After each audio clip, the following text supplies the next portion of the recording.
My name is Benjamin Rosloff, and I am a filmmaker, editor, and storyteller, and I am living with autism.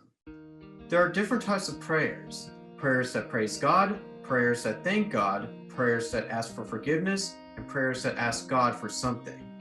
There are prayers that are memorized that we recite or sing to familiar melodies.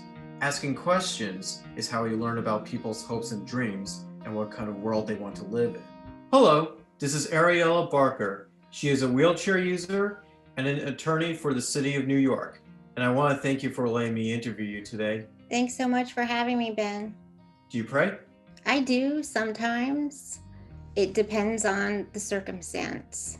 Do you recite prayers that you have learned or memorized, or do you have personal prayers? I grew up as a non-Jew and so did not grow up with recited prayers of any kind. But later in life, when I converted to be an Orthodox Jew, I learned all the recited prayers. But also I carried along the personal prayers that I learned as a child. Is your disability something you refer to in your prayers? It used to be a lot more. Now, today, I don't pray for healing. I will pray for continued health. And I actually typically choose not to be on a Misha Berach list, for example, because I don't like to refer to my disability or think of myself as perpetually ill. How does praying make you feel? On the high holidays, I get very emotional. The beautiful singing and tunes of the prayers makes me like this. So when I'm in a congregation, especially on those high holy days, and I'm surrounded by the community, it makes me feel closer to God and emotional.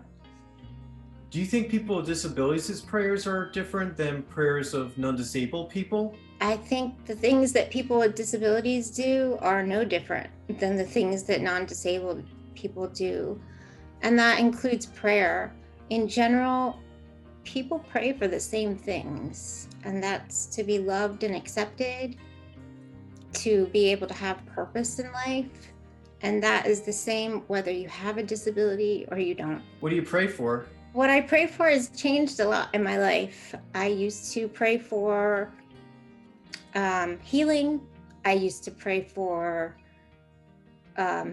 marriage. I used to pray for family. I now pray for continued health, happiness, and the ability to have purpose, and the ability to fulfill the mitzvot. Judaism encourages questions. It is how we learn, how we grow, and how we gain an understanding of ourselves and our relationship to God.